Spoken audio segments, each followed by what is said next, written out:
Hey, thank you so much for tuning in to the St. Andrew's Jezebel podcast. My name is Ashley. I'm a local musician, and I'm also a third-generation Panama City native. Today, we welcome back JD Justice of Palmetto Paint. They are a nonprofit that helps other nonprofits by holding paint parties as fundraisers. I really think you're going to enjoy the interview. Don't forget to follow us wherever you get your podcast and share with all your salty friends or folks who might be visiting us soon. If you're interested in sponsoring an episode or two, just send me a message and I'll get you the information.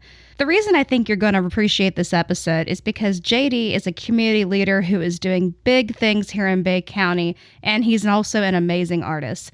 So sit back, relax, grab your favorite beer, and enjoy the show. Today we are here with JD Justice, art by Mr. J, Palmetto Paint. Thank you for being here. Thank you for coming back. And for our new listeners, can you tell us the story of Palmetto Paint? Yeah, thank you very much for having me back on. So Palmetto Paint started back in 2017. We started with doing fundraisers for local veterans organizations. Sort of evolved out of that into doing travel paint classes. Last year, we moved into our new studio space over at My Space downtown. And at the end of last year, we officially incorporated as a nonprofit. So we are a local nonprofit, and our goal is to help other nonprofits by hosting paint classes and fundraisers that benefit their causes. Any of our classes that aren't fundraisers, that money just goes back into helping us pay for supplies and pay for our space. We just volunteer and do it because we love it.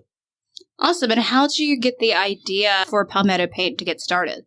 We were asked by the Bay County Vet Center over close to Mosley. They do all kinds of veteran services, therapy, things like that. They asked us to do a fundraiser to help them get the supplies for music therapy. They needed songbooks. They needed to actually bring in a teacher. So we helped them do that. We helped them pay for 6 months of music lessons, totally free to veterans with PTSD. And then they wanted to start doing art therapy. My co-founder, Alex, was going to teach it. They just needed money for supplies because veterans organizations can't use grant money for anything that's perishable. And art supplies are considered perishable because they're one use. So we helped them raise the money for that. We were able to provide all of that stuff for them for about a year's worth of classes. Alex taught it. It was a great time. And so we just decided we should keep doing it. We had taught classes before at another local studio, and we left there. Took a little bit of a break, and then we started Palmetto Paint because we just wanted to give back to the community, and we enjoyed teaching. Well, thank y'all for doing all that you do. It's wonderful. So what does the process look like for those who may want to sponsor an event or be part of an event?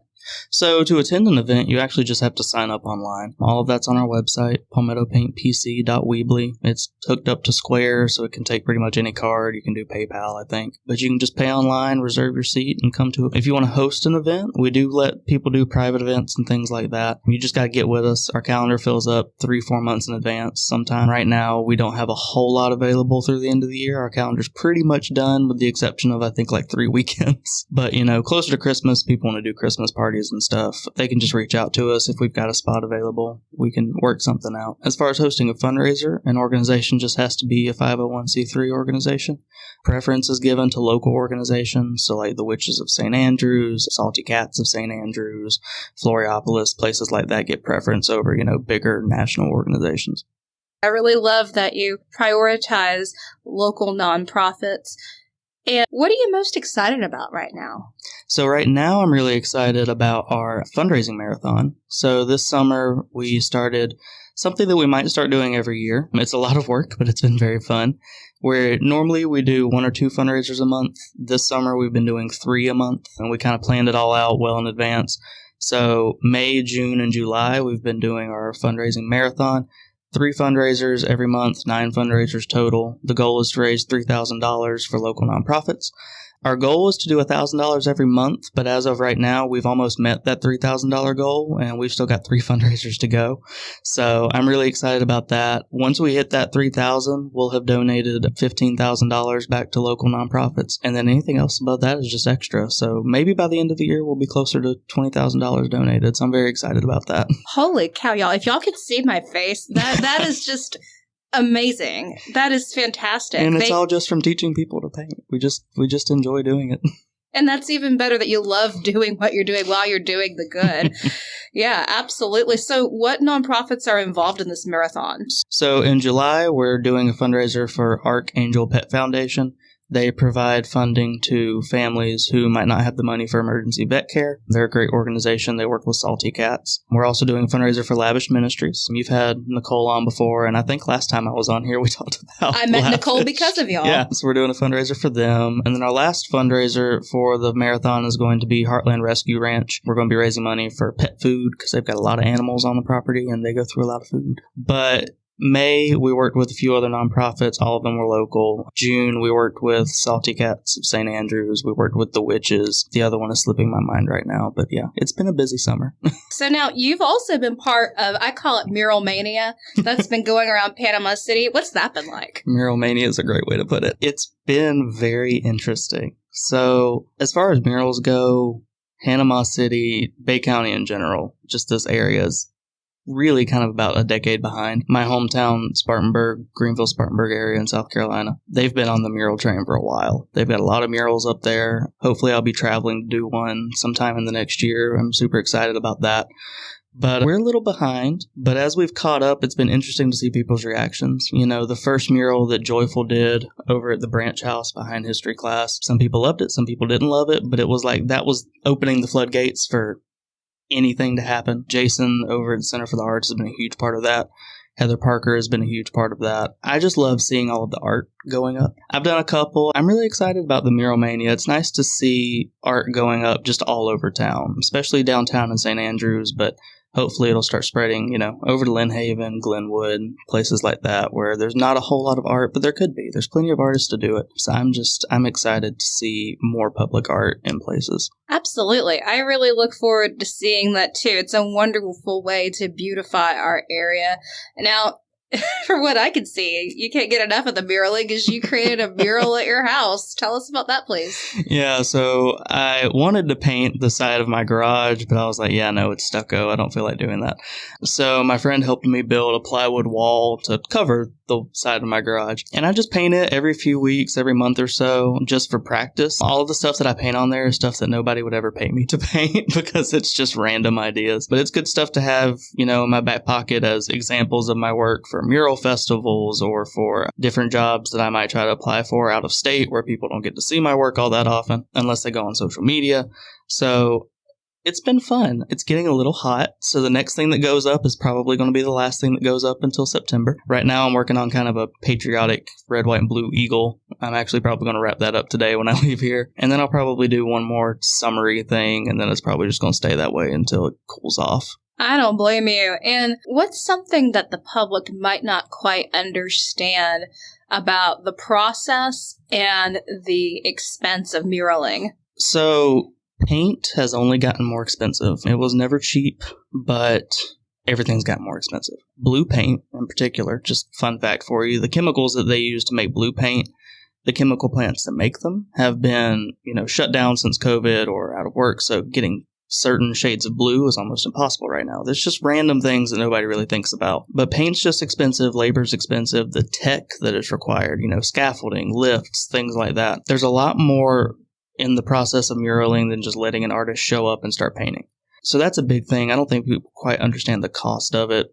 And I don't think people really understand the amount of effort the artist puts into it. You might only see us out there for 3 or 4 days, but sometimes that's a 20-hour work day, depending on the project. So if I could tell people anything, it would just be, even if you don't like the final product, appreciate the work that somebody put into it. I might not like every mural that I see, but I can at least appreciate the work that goes into it. And all of our local artists are phenomenal. I have not seen a bad mural in town. So as far as local projects go, there's really not a wrong person to get to do it. There's just so many different styles and so many different artists that can do different kinds of work that, I think people can learn to appreciate the artwork and the process behind murals. But I think it's more slow going than I would like.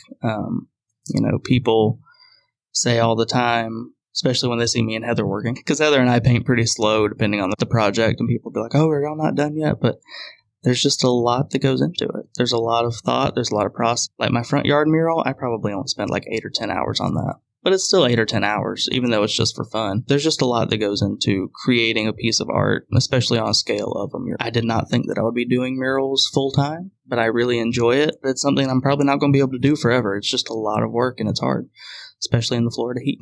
Absolutely. I look at it and like you said, I've not seen a mural that I dislike anywhere in our area. No. I think they all have their own flavor. They all have their own style. And I think they're all fantastic in their own way. And I think it's great that we have all this different representation and all these different styles here. Now, I've been following you on social media for a while, and you've shared a bit about your mental health journey in the past. What would you suggest to someone who's struggling mentally? My biggest, I guess, piece of advice to someone struggling is tell someone that you love what's going on. I'm on the NAMI board here locally. There's a big movement right now. It's just called Stop the Stigma. And it's just about normalizing mental health struggles. I believe it's right now 1 in every 4 adults has some sort of mental health issue, even if it's just seasonal depression. That's considered a mental health issue. Or if it's as serious as schizophrenia, bipolar 1, anything like that.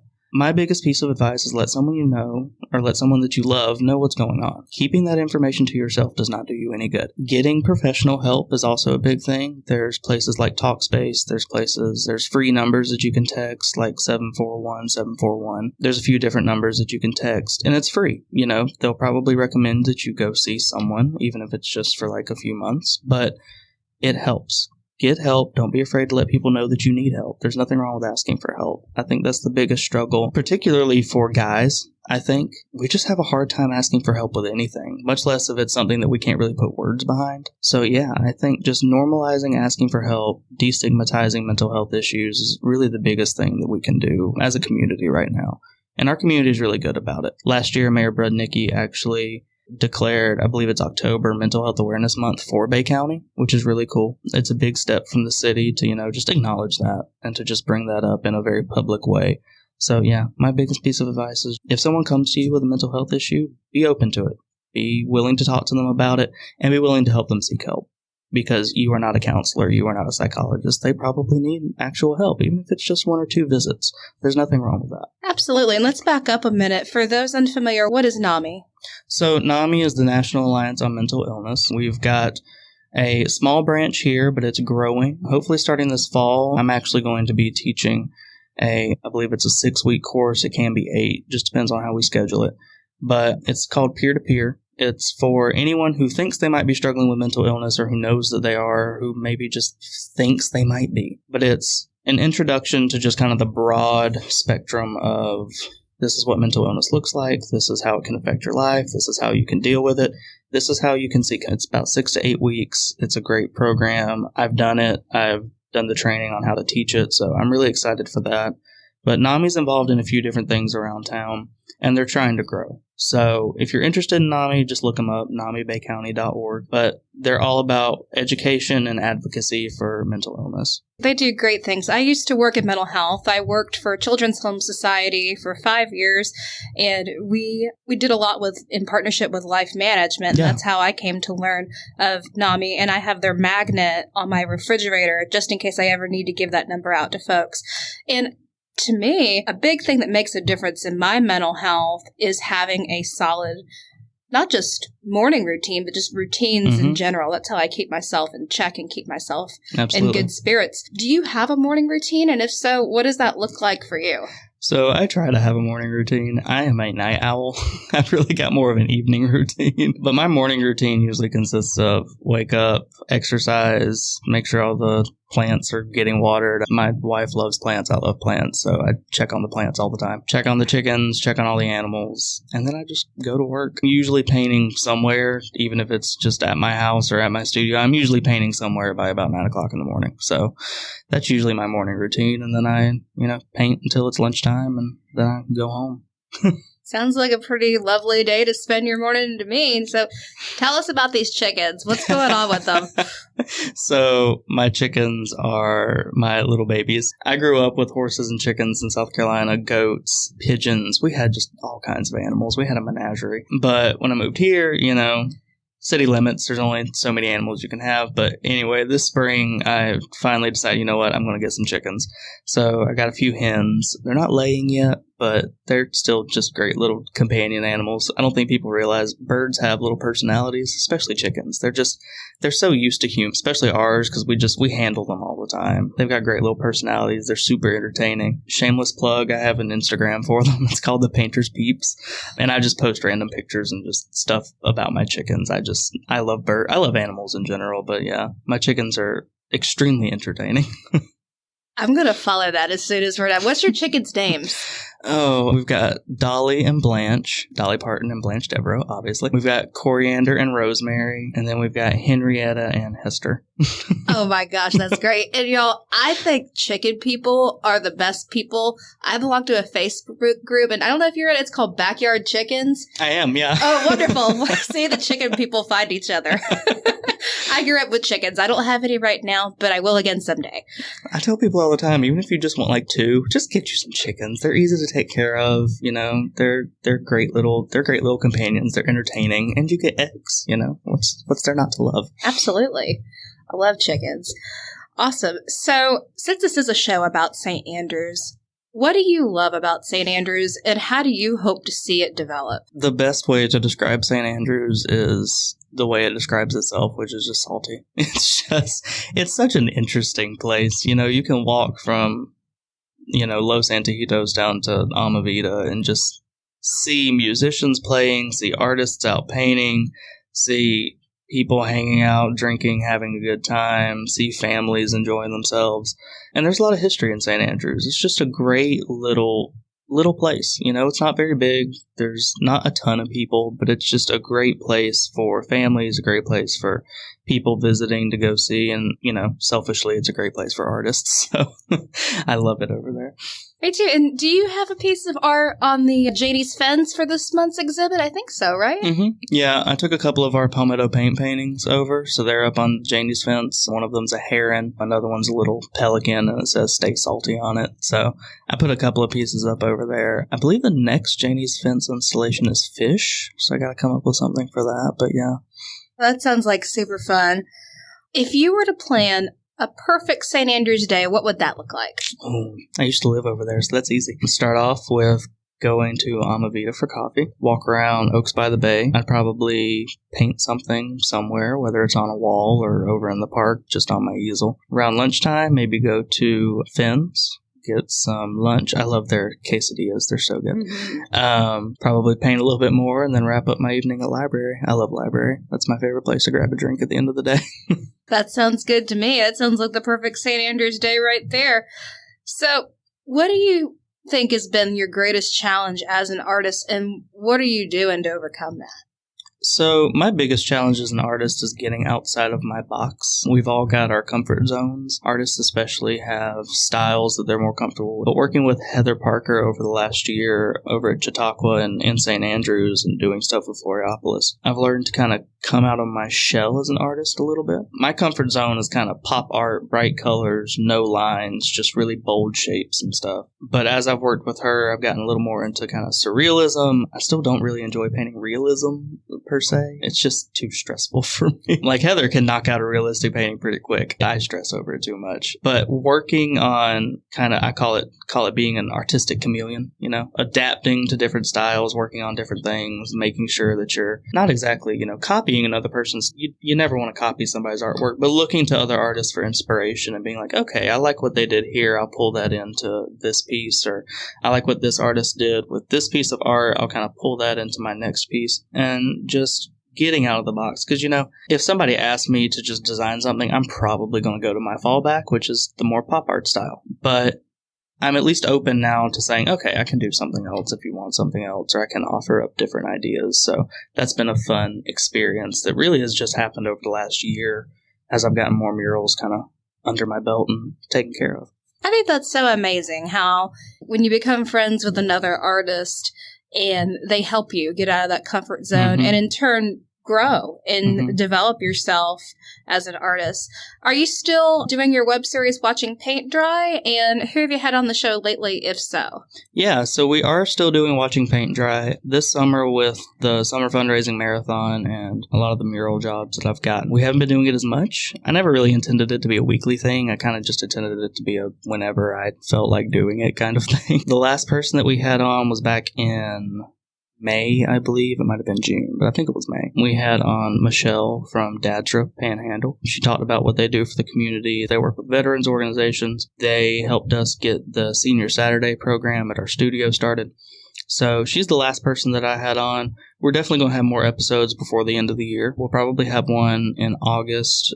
Our board is complete now. We've got all 6 members of our board. I'd like to do an episode and have them all on and just kind of talk about what they do and have them kind of talk about what we did over the summer and what we're looking to do in the future. But yeah, we still do watching paint dry. It's just on YouTube, and I put it on Facebook as well. And it's on my Instagram. I think we've only got like 7 episodes out right now, but I just like doing that whenever I have the chance. It's just fun to sit down with people like what you do, but we get to paint while we do it. Absolutely. And I had so much fun because I had never painted before. Yeah. And at the end, it wasn't a long thing. I had a painting to take home, and I've got it in my home office, and I love it. And you did a fantastic job, and I'm actually teaching that painting for Senior Saturday that's cool. in a couple of weeks. Yeah, nice. Awesome. So thank you so much for being here. I really appreciate all the things that you and Palmetto Paint are doing in the community. How can folks reach you online and beyond? How can they further support you? So as far as Palmetto Paint, the easiest thing to do is follow us on Facebook. It's Palmetto Paint PC. We create events for all of our fundraisers. You can also go to our website, palmettopaintpc.weebly.com. That's where you can sign up for classes. Stuff is usually posted there at the beginning of the month, so you can kind of sign up for anything going on during the whole month pretty early on. My personal page is on Instagram. It's art by Mr. J. There's a period between each of the words, between each of the words. And then my Facebook is just JD Justice. It's not a private page. I'll befriend anybody. You might get to see some of my thoughts and feelings on things that you might not care about, but no, sorry. So those are the best places to find me. And if you want to support Palmetto Paint, just come to one of our classes. Any of our classes, we'd love to have you. We make it as simple as possible. We love having beginner artists. We love having people who bring their own brushes and paint. And yes, that happens just about every few weeks. We'll have an artist we'll have a person who comes and says, you know what, I've painted before, I've got my stuff at home, I'm just going to bring it with me. We're fine with that. And if you want to support just my freelance work, just following my Instagram helps. You know, if you want a mural, let me know. I told everybody I'm giving people discounts on indoor murals right now because I just want to paint in the AC instead of outside. But yeah, that's where you can find me. Art by Mr. J on Instagram, and then Palmetto Paint PC on Facebook and our website. Again, thank you so much for being here on the St. Andrews Jezebel podcast. And until next time, JD, keep St. Andrews salty. Thank you for having me. One of the best things about St. Andrews is that you can see live music every day. That's right. There is live music being played somewhere in St. Andrews 7 nights a week. Fortunately, my friend Ken Schaefer creates and publishes a weekly schedule for St. Andrews as well as most of Bay County. Ken's spreadsheet schedule is updated often when there's any changes. Ken also shares individual music events and is walking the walk and talking the talk when it comes to supporting live music. Not only does Ken supply the music schedules, but he attends several music performances a week and takes fantastic photos of the musicians. As a working musician myself, I feel blessed to have Ken and his wife Donna as treasured members of our local musical family. Make sure you like and follow Ken's page, Salty Sounds in St. Andrews, and Oh Boy Music on Facebook, so that you'll always know where all the live music will happen. Thank you so much, Ken, for everything you do. St. Andrews is a great place to spend your time, so I thought I would put together a list of recommendations that you might enjoy for the week of July 28th through August the 3rd. If you're listening on Thursday, which is tonight, there is an open mic, and that's hosted by Steven, and that's at the library on Beck. They start at 7:30, and Steven is so welcoming. He welcomes musicians of all levels. Just bring your instruments and show up and enjoy some wonderful beers, read some books, make some friends, and you'll have a great time at the library on Beck. On Friday, the Hunter Wall Band is playing at the Salty Hobo, and that's over on Bayview Avenue. I'm not sure exactly what time they start, but I bet you it's late. I would be willing to bet that the music starts around 9:30, but just check the Salty Hobo's Facebook page for more information. The market at St. Andrews is, of course, every Saturday from 9 to 1 in the Oaks by the Bay Park, and that's at 2715 West 10th Street. And this is a great place to support your local farmers, maybe buy some gifts. Also, there's usually food trucks, and there's always musicians performing at the tap room, which is directly across the street. And they've got yoga going on in the morning, so make sure you check that out too. On Sunday, my favorite all-girl band, the Wabi Sabis, are playing at the Little Village at 1 p.m. So gather up your friends, go have some delicious tacos, drink some delicious beers, enjoy the view of Lake Ware, and I really hope you love the Wabi Sabis because they are so much fun, they are so energetic, and they have an awesome repertoire. Also on Sunday, one of the best songwriters we have in the whole area, Anthony Peebles, is playing on the deck at Uncle Ernie's from 6 to 9. The view from Uncle Ernie's is breathtaking. It is one of the best places to see the sunset, plus they have really wonderful seafood, excellent drinks. Uncle Ernie's is A+, hands down. Don't miss it. And then on Monday, if you need something to do after work, I recommend going over to the tap room. Again, that's across from Oaks by the Bay Park. They've got a huge selection of beers. The staff are the greatest. And on Monday nights, they have a musicians showcase. It usually consists of 3 to 4 different musicians each week. And I like to say it's slightly above an open mic because the musicians are predetermined before the event. But each one plays for usually around 30 minutes or so you get to hear a variety of the musical talent we have here in St. Andrews. On Tuesday, that might be a good day to go check out one of St. Andrews' newest shops, and that is the Sound Collective, located at 1113 Beck Avenue. They offer everything music related. They have instruments, vinyl records, CDs, tapes, band merchandise, and of course strings. After you've checked out Sound Collective, mosey on down to the new Coastal Birds exhibit on Janies Fence. It is absolutely gorgeous, y'all, and I believe that the exhibit is changing in August, so you only have a little bit more time to see the exhibit. This was created by the Floriopolis Volunteers, and it's also managed by the Floriopolis Volunteers. The artists featured in the exhibit are Jim Hayton, J.D. Justice, our guest, Heather Parker, Silas Dyer, Dolly Jewell, Annie Mae, Barbara Dyer, and art students from Chautauqua Learn and Serve. Wednesday, they have the comedy open mic at the Library on Beck, and I think that sign up is at 7:30 with Janet Fortune, who was last week's guest. That's all the community events I've got for this week. Tune in next week for more. Thank y'all so much for tuning into Season 4, Episode 5 of the St. Andrews Jezebel podcast. Thank you so much to JD for all the good you do in the community and for being on the podcast. Next week, we've got award-winning songwriter Michael Roth, who has just recently moved to the area with his family. I'm super excited for you to hear our conversation. This week's interview was recorded at the Bay County Public Library Digital Media Collab. That is available for anyone to use. All you need to do is call the library and ask for the reference desk, and they will schedule you time in the Digital Media Collab. So special thanks to Sarah and everyone at the library for building that space and making it available to the public. If you liked our theme song, it was written by me and recorded by Dave Schwartz on the campus of Gulf Coast State College.